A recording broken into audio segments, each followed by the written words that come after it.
자, 오늘은 에베소서 4장 15, 16절 말씀을 가지고 교파와 교단과 교회란 점을 하는 말씀 증거하겠습니다.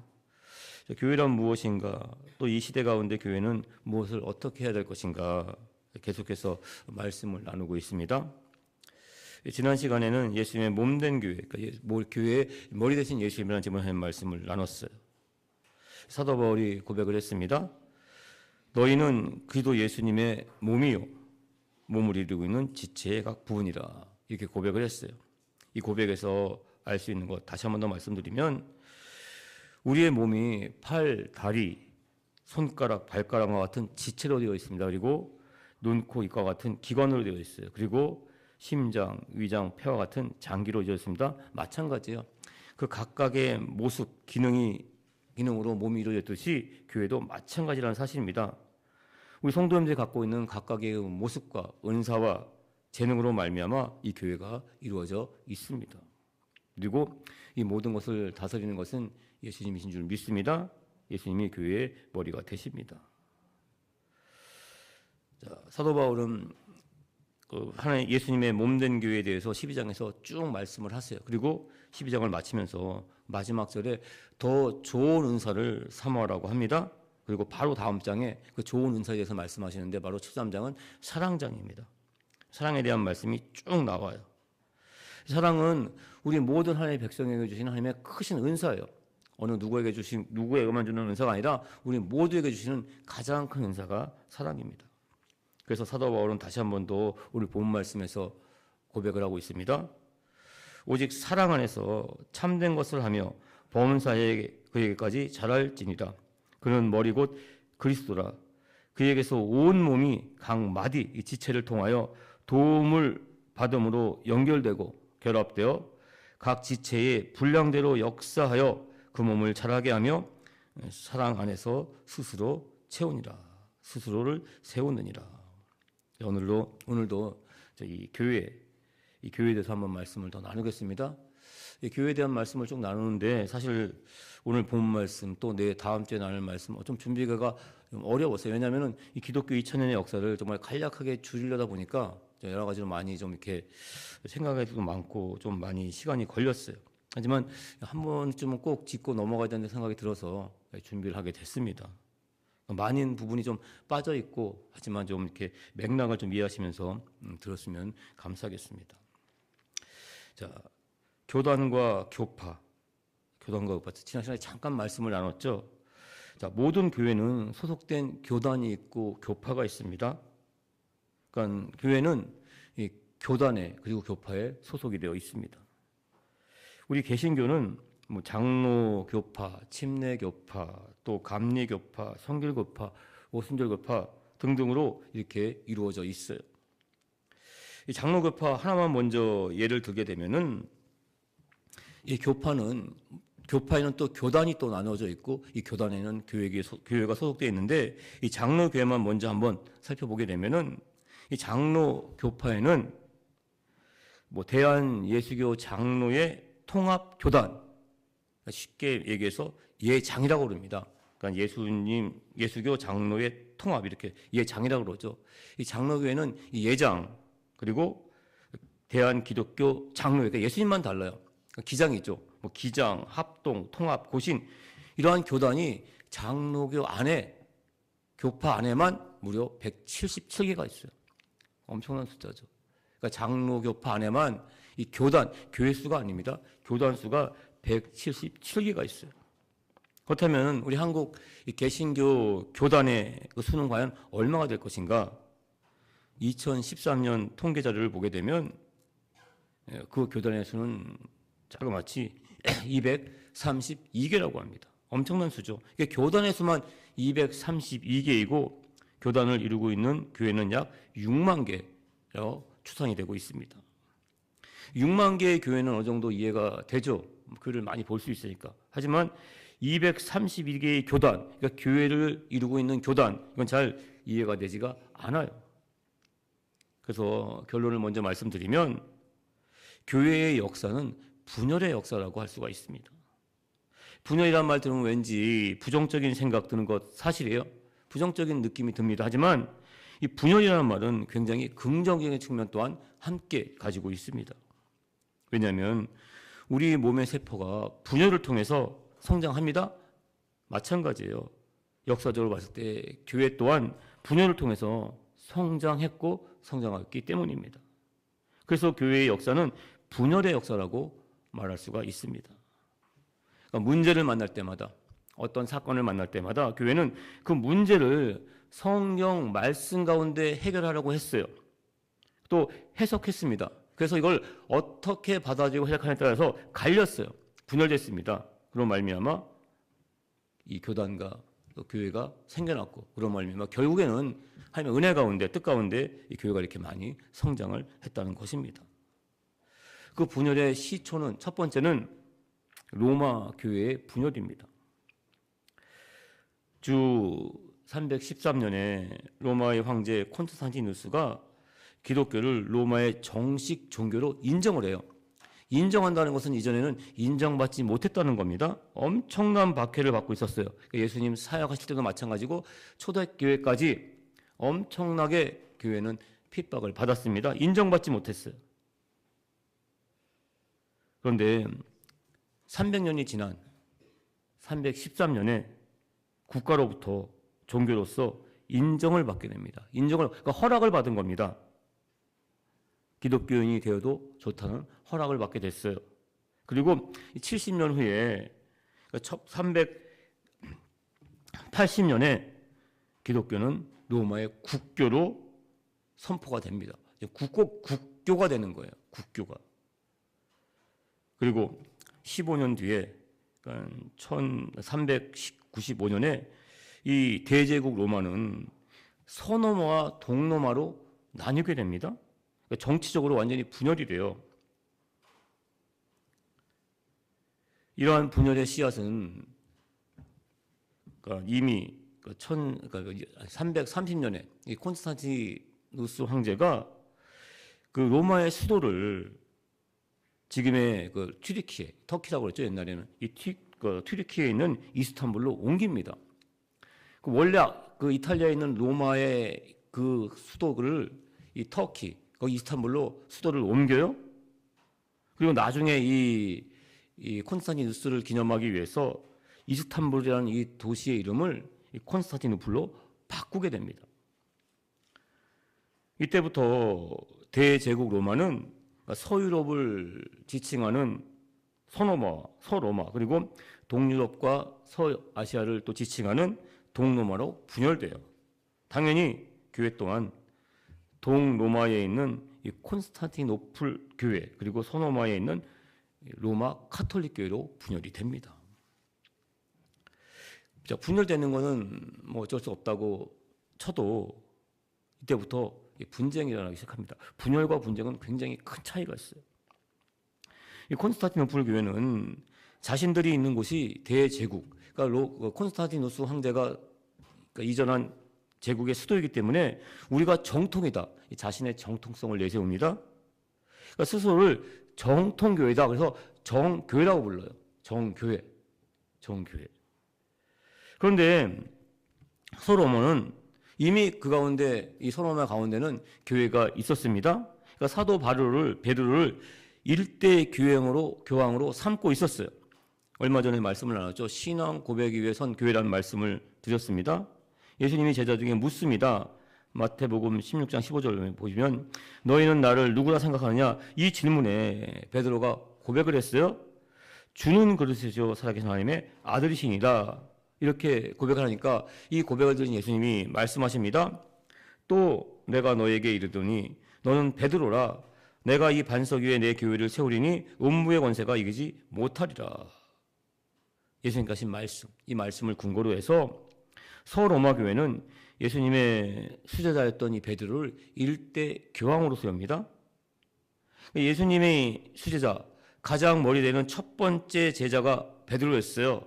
그렇듯이 세상의 모든 교회 가운데 머리 되는 첫 번째 교회는 이 베드로의 고백 가운데 세워진 이 서로마 교회라고 자신의 우월성을 강조했습니다. 그러니까 자신들의 이 소로마 교회가 모든 세상에 있는 교회들이 본받아야 하는 그런 교회, 그러니까 보편성을 가진 교회, 그래서 그 보편성이라는 이름이 라틴어로 카톨릭입니다. 그래서 카톨릭 교회라는 말이 생겨나게 된 것입니다. 하지만 동로마 교회, 그러니까 정교회는 인정을 하지 않아요. 그래서 문제가 발생합니다. 정교회는 이제 오히려 이 소로마 교회에서 있었던 성상 숭배, 그러니까 성상 숭배와 우상 숭배는 달라요. 틀린 게 아니라 좀 다른데 어떻게 다르냐면은 이 소로마, 이 카톨릭 교회를 우리가 지금도 마찬가지죠. 그 카톨릭 교회 안 또 밖에는 그 성모 마리아의 조각상이나 또 12자자의 그 조각상, 성상이라고 그러죠. 또한 그림 같은 것들이, 성화 같은 것이 그려져 있어요. 근데 그것이 좀 도가 지나쳐서 성상 숭배가 아니라 우상처럼 또 숭배되는 것도 그 면도 좀 있습니다.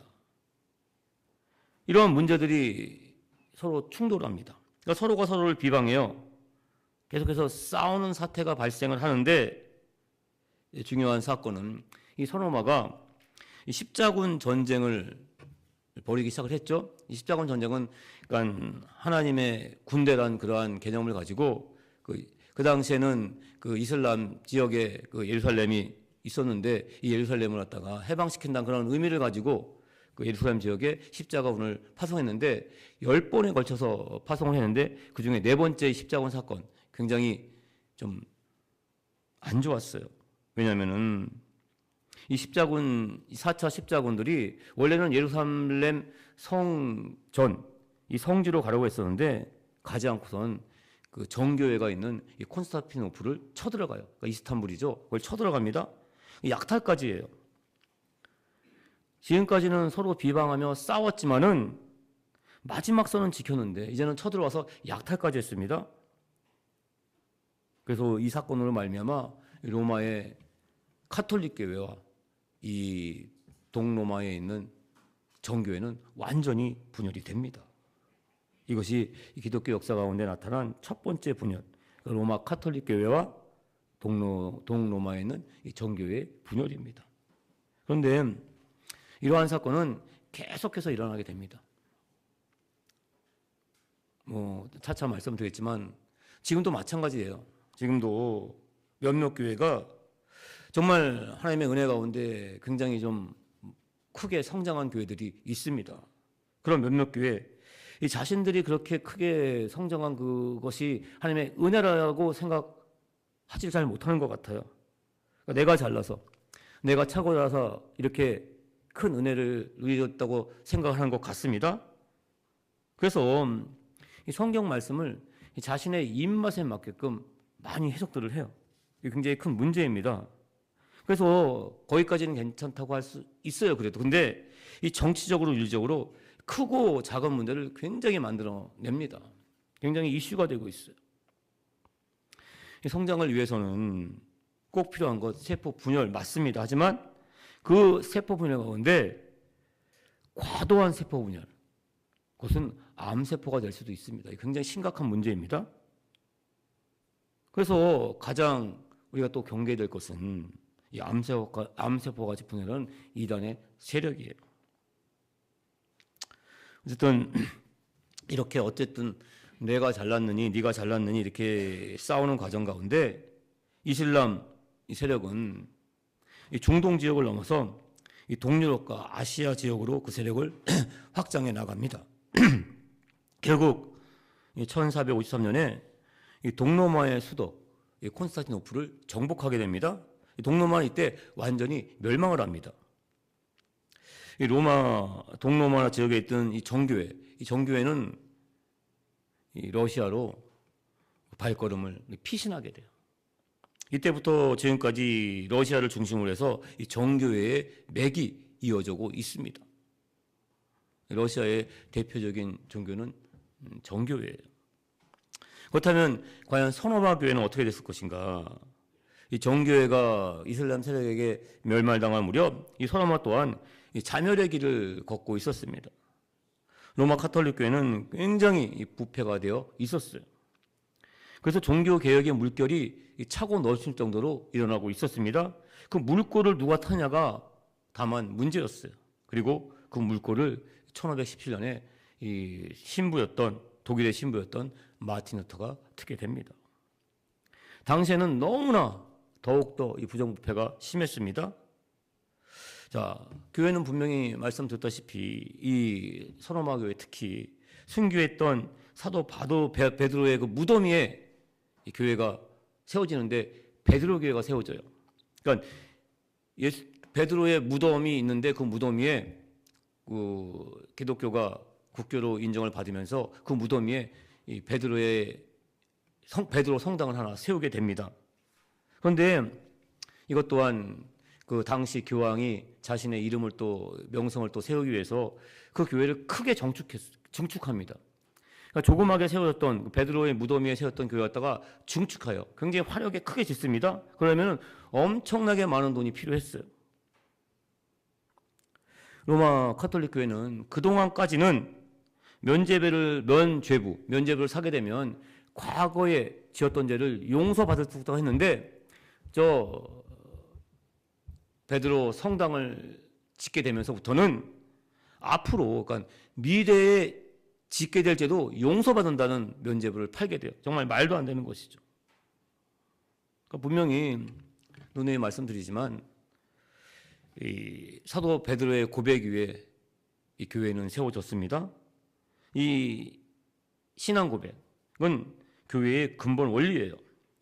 다시 한 번 더 말씀드리면 첫 번째, 교회는 십자가의 보혈에 세워졌고 그 십자가의 고백으로 세워졌습니다. 그리고 이 교회는 악한 음부의 권세를 물리쳐요. 그리고 믿음의 고백 가운데 받은 천국 열쇠, 이 천국 열쇠를 교회는 받았습니다. 그것으로 말미암아 이 교회는 구원의 역사, 천국문을 열 수 있는 구원의 역사를 이뤄가고 있어요.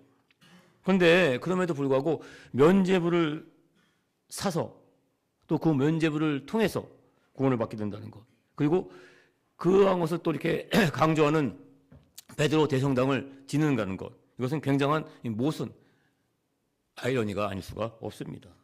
그런데 이러한 모순된 이야기는 계속해서 역사를 통해서 반복되고 있어요. 지금도 마찬가지죠. 아주 일부긴 하지만 교회의 근본 원리가 아니라 다른 이유로 인해서 특히 정치적인 그런 헤게모니, 권력으로 인해서 이 교회가 굉장히 이 시대 가운데 지탄을 받고 있는 것 사실입니다. 얼마 전에 목회자가 이 정치적 이슈로 말미암아 구속을 당했습니다. 굉장히 유감스럽고 안타까운 일은 분명해요. 하지만 정말 교회 예배 가운데 한 해의 말씀, 이 십자가에 대한 고백보다는 이 정치적인 그러한 이슈 또한 발언이 더욱더 커진다면은 그것은 교회가 세워진 이 베드로의 신앙 고백, 이 우리 기독교의 뭔가는 전혀 상반된 모습이라는 것을 꼭 우리는 알아야 합니다. 물론 예배 가운데 정치적인 발언이 있을 수 있지만 그것이 십자가의 고백보단 강조돼서는 절대 안 됩니다. 자, 두 번째, 이 종교 개혁을 통한 분열이에요. 자, 마틴 루터가 주장했던 것은 단순했습니다. 면죄부가 아니라 믿음으로, 계속해서 말씀드린 신앙 고백을 통해서 우리는 구원을 받는다는 말씀이에요. 로마서 1장 10절을 보시면 복음에는 하나님의 의가 나타나서 믿음으로 믿음에 이르게 하나니 기록된 바 오직 의는 믿음으로 말미암아 살리라 함과 같으니라. 자, 믿음으로 이 루터는 교회를 개혁하고자 했던 것이지 결코 다른 종파나 분파를 세우기 위한 건 절대 아니었습니다. 하지만 이 카톨릭 교회는 루터를 핍박했어요. 당연히 저항할 수밖에 없었죠. 저항했습니다. 그래서 생긴 것이 프로테스탄트예요. 영어로 프로테스트는 저항하다는 말입니다. 그래서 프로테스트에서 저항하다는 말이, 저항한다는 그런 뜻이 생겨났고 바로 이 저항, 프로테스탄트가 개신교입니다. 이 개신교의 영어 이름은 프로테스탄트예요. 계속해서 말씀을 드리겠지만 쌓여왔던 그 개혁의 물결, 이 카톨릭이 막을 수가 없었어요. 막을 수가 없었습니다. 이 종교적인 것만이 아니었습니다. 당시의 로마 카톨릭 교회는 온 유럽을 지배하고 있었습니다. 그 루터를 따르는 그러한 기독교 신자뿐만이 아니라 그래서 이 영주들, 한 지역을 다스리고 있는 이 영주들 또한 이 로마 이 교황청의 그 권세에서 벗어나고 싶었어요. 근데 마침 루터가 저항을 한 거예요. 그러니까 같이 합류할 수밖에 없었던 것입니다. 이 영주들도 루터를 따르기 시작했습니다. 결국 이 로마 카톨릭 교회는 그 저항을 이기지 못하고 1555년에 루터파 교회를 정식 교회로 인정을 하게 됩니다. 그러니까 로마 카톨릭 교회에서 루터파 교회가 분열되어 나왔어요. 이것이 개신교회의 첫 세포 분열의 시작이었습니다. 그런데 이 종교개혁은 루터가 대표적으로 처음 방아쇠기를 당겼을 뿐이지 어느 한 사람, 루터 하나의 주도로 된 것은 결코 아니었습니다. 이런 물결은 계속해서 일어나고 있었기 때문입니다. 독일에 루터가 있었다면 스위스에는 이 찌빙글리가 있었고 칼빈이 있었어요. 루터와 찌빙글리, 이 칼빈은 이 종교개혁을 이끈 3대 인물, 삼두마차라고 부릅니다. 이 찌빙글리를 먼저 살펴보면 이 찌빙글리는 물론 루터가 처음 종교를 했기 때문에 그 영향을 받았던 것은 사실이에요. 이 쭈리히에서, 스위스 쭈리히에서 종교개혁을 주도합니다. 하지만 이 루터와는 조금 다른 그러한 주장을 했어요. 이 대표적인 것이 성만찬입니다. 이 가톨릭 교회에서는 화채설을 주장합니다. 우리가 성만찬 가운데 먹고 마시는 떡과 포도주를 신부님이 그 성만찬하는 그러한 미사 가운데 종을 땡쳐요. 그러면 그 종을 땡치는 가운데 그 들고 있는 그 떡과 포도주가 예수님의 몸과 피로 변한다는 것, 이것이 화채설입니다. 화채설. 정말 변한다고 믿어요. 하지만 이 루터파 교회에서는 이 공제설을 주장합니다. 공제설. 가설공이에요. 그러니까 성만찬 가운데 먹고 마시는 떡과 포도주는 예수님의 몸과 살로 실제로 변화되는 것이 아니라 그 떡과 포도주 가운데 예수님의 살과 피가, 그러니까 예수님이 공제, 함께 임한다는 거예요. 겹쳐진다는 것이 공제설입니다. 그리고 찌빙글리는 약간 다르죠. 기념설을 주장했습니다. 다만 기념하는 것뿐이다. 떡과 포도주는 예수님의 그 몸된 피와 살을 기념하는 것뿐이다. 이렇게 주장을 했고, 좀 이따 살펴볼 칼빈은 영적 임재설입니다. 너무 기념만 하는 것은 단순하다. 기념이 아니라 그 가운데 분명히 예수님이 영적으로 임재한다. 함께한다. 이것을 주장했습니다. 이 성만찬에 우리 보기에는 아무것도 아닌 것 같은데 이 당시에는 굉장히 이것이 큰 문제였어요. 또 하나는 유아 세례에 대한 문제입니다. 유아 세례에 대한 문제예요. 이 가톨릭 교회는 유아 세례를 구원과 연결시켰어요. 그러니까 유아 세례를 꼭 받아야만 구원을 받는다고 생각했습니다. 하지만 루터, 찌빙글리, 칼빈은 유아 세례를 인정했지만은 그거를 구원의 조건으로 보지를 않았어요. 단순히 교회의 예식으로 봤습니다. 그러니까 믿음의 고백을 통한 교회의 예식이라고 생각을 했을 뿐이에요. 그러니까 결정적인 건 뭐냐면은 성경 말씀에 있지 않으면은 유아 세례 없으니까 하지 말아야 된다. 이렇게 생각하는 사람들이 있는가 하면은 성경 말씀에 없으니까 해도 된다. 이렇게 하는 사람들이 있다는 것입니다. 그러니까 어떻게 생각 틀린 거예요. 예를 들면은 이 찌빙글리는 굉장히 바이올린을 잘 켰어요. 근데 성경에는 바이올린을 켜도 된다는 말씀이 없으니까 찌빙글리는 그 당장 이 바이올린을 내려놨어요. 하지만 칼빈은 어떻게 했냐면은 바이올린이라는 그러한 성경 말씀이 없으니까 해도 된다 이렇게 해석을 한 거예요. 그래서 이 찌빙글리, 이 루터 이런 쪽의 교회들은 교회 음악이 굉장히 발전하지 못했어요. 하지만 이 칼빈 이쪽 계통의 교회들은 굉장히 교회 음악이 발전을 했습니다. 그러니까 어떻게 이 성경 말씀을 해석하느냐 바다에 따라서 이 교회가 분열됐다는 것입니다. 근데 아이러니하게도 이 찌빙글리는 또한 그 제세례파를 엄청나게 핍박합니다. 이 제세례파는 뭐냐면은 유아세례하고 연관이 되는 거예요. 유아세례. 어릴 때 세례를 받아야 된다고 생각했지만 구원의 조건을 생각하지 않았음에도 불구하고 이 쭈리는 당시 쭈리에서 굉장한 영향력이 있었습니다. 그래서 그 유아 세례를 받아야 되는 것을 그 시민의 조건으로 법령으로 만들었어요. 당연히 또한 저항이 나타났죠. 유아 세례는 성경 말씀이 없다. 그렇기 때문에 유아 세례를 받았을지라도 다시 한 번 더 성인이 돼서 세례를 받아야 된다. 이런 사람이 나타나는데 그래서 제 세례파라고 불렀습니다. 근데 이 제세례파를 엄청나게 핍박했어요. 전쟁까지 났고 많은 사람들이 죽었습니다. 그런데 이 찌빙글리가 자신의 그러한 모든 사역을 온전히 감당하지 못하고 47세의 나이로 죽게 돼요. 그래서 이 못다한 찌빙글리의 개혁을 이어받은 사람이 칼빈입니다. 칼빈은 그 당시뿐만 아니라 지금까지도 굉장한 그러한 기독교 가운데 영향을 끼치고 있어요. 칼빈은 혁명가인 동시에 굉장한 신학자였기 때문입니다. 어떻게 했냐면은 이 칼빈은 찌빙글리 루터의 그러한 그 풍부한 이 개혁 정신, 그런 사상들을 갖다가 단 한 권의 책으로 요약을 했어요. 엄청나게 방대한 책들을 이 기독교 강요, 그 정리한 기독교 강요 몇 장만 읽으면 그냥 알 수가 있는 거예요. 그러니까 엄청난 그러한 일을 했던 것입니다. 그래서 이 찌빙글리가 세운 그러한 여러 가지 그러한 기독교 나오는 것 중에서 가장 중요한 것은 십자가 구원에 대한 이야기입니다. 그러니까 하나님의 절대 구권 가운데 이미 구원받을 사람들은 예정이 되어 있다는 예정론을 칼빈이 외쳤어요. 그러니까 사람의 노력이나 능력으로 우리가 구원을 받는 것 절대 아니라 오직 하나님의 은혜로 받는데 먼저 그 은혜가 만세전부터 예정되어 있다는 거예요. 여기서 또한 이 교회가 분열되기 시작을 합니다. 이 칼빈의 종교개혁은 유럽의 여러 나라들에게 영향을 끼쳤고 유럽의 많은 그러한 이 개혁 정신을 가진 사람들이 이 칼빈에게 와서 배웠어요.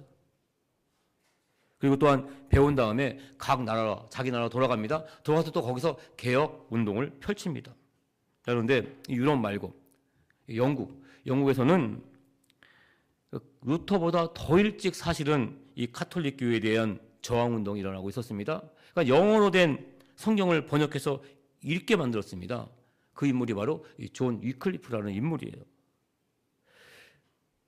당시에는 그 성경을 구하기가 힘들었습니다. 양피지로 만들었기 때문에 양을 몇백 마리를 죽여야지만 성경을 만들 수 있었는데 이 종이가 개발되면서 그 종이로 성경을 찍어서 나눠주기 시작했는데 가장 먼저 한 사람은 이 위클리프였어요. 그런데 유클리프는 이 절대적인 지지를 받지 못했습니다. 왜냐하면 그 당시 영국은 국왕 체제, 강력한 중앙 집권 아래 있었기 때문입니다. 이 유럽과 같은 이 봉건제도, 이 영주들이 각 지역마다 다스리는 것이 아니라 국왕이 절대적인 통제를 하고 있었는데 국왕이 바로 뭐냐면 이 카톨릭의 열렬한 신자였어요.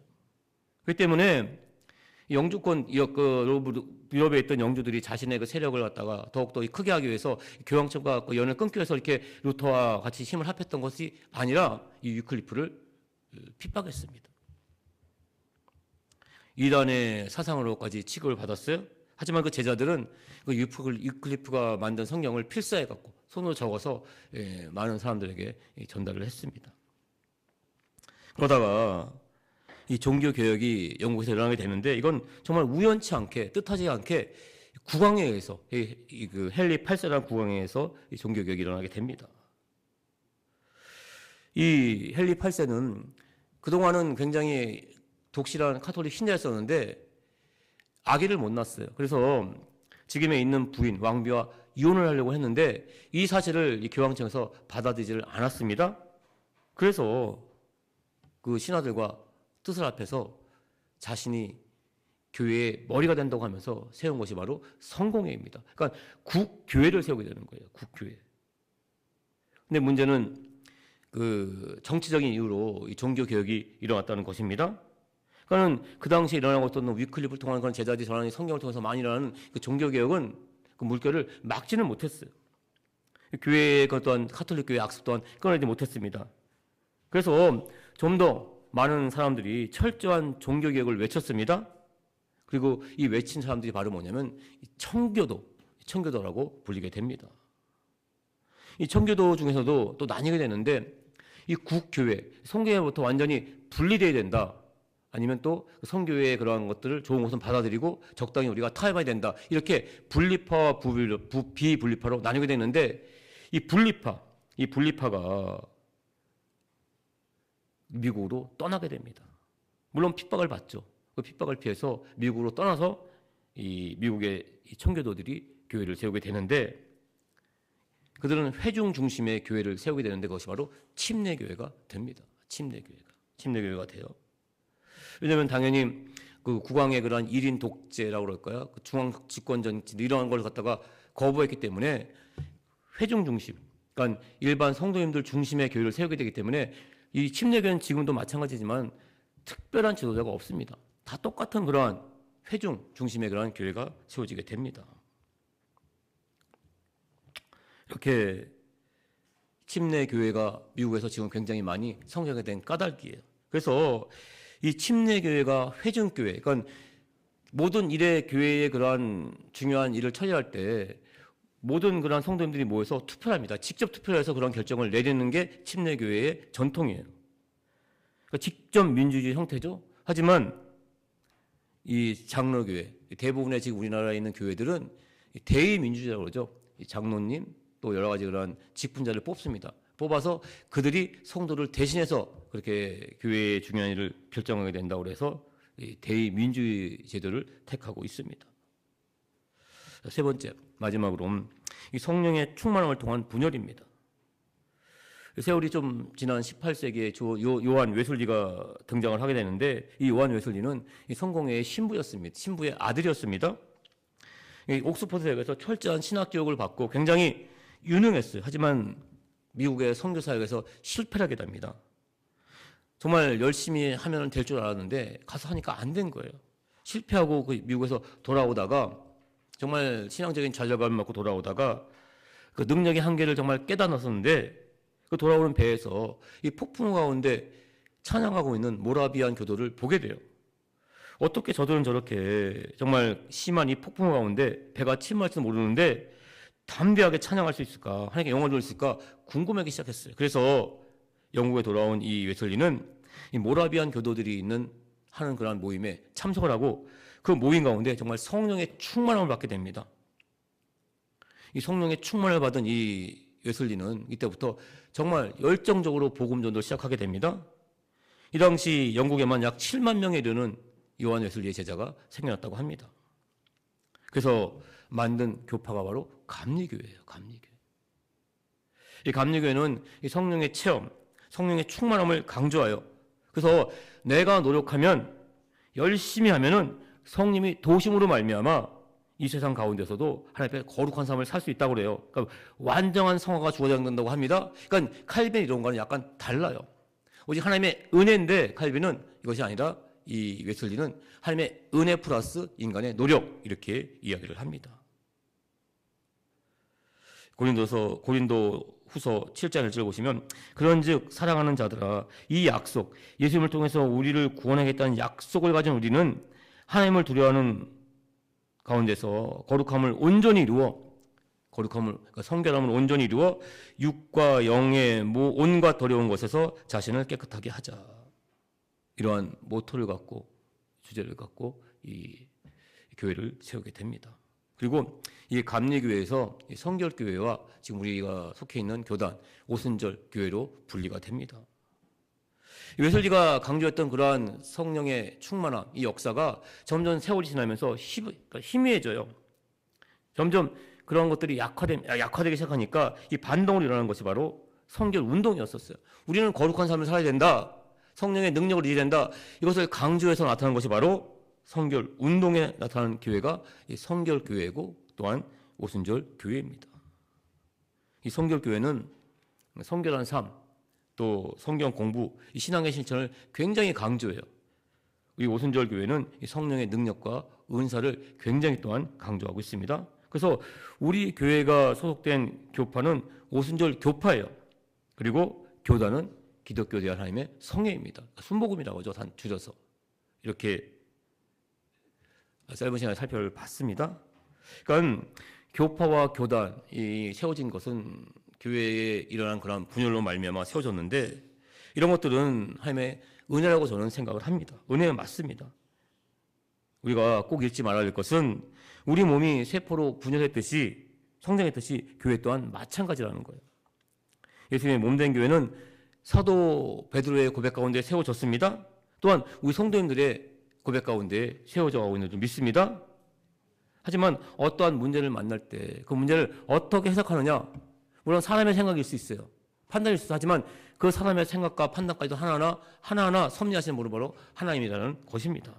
그 가운데 교회는 여러 분파, 교파로 나눴지만은 또 서로가 하나하나 다 이렇게 부족한 부분을 협력할 수 있어요.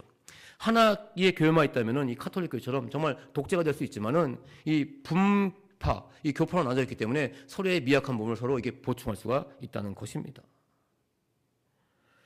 어느 교파나 교단, 교회든지 지금 온전한 것은 하나도 없어요. 예수님 다시 오시면은 완전할 줄 믿습니다. 서로가 서로를 보완할 뿐입니다. 그러니까 여러 강물이 여러 갈래로 나뉘어져서 정말 방방곡곡을 적십니다. 하지만은 결국에는 바다에서 만나게 되는 것과 마찬가지예요. 이 세상에 살아가면서 이 하나의 그러한 교회에서 여러 교파, 교단, 교회로 이렇게 나뉘어졌어요. 하지만 그것이 이 세상을 하나하나 적시고 있는 줄 믿습니다. 결국은 예수님 다시 오실 때 우리는 그 천국에서 하나가 되어 만날 줄 믿습니다. 기도하겠습니다.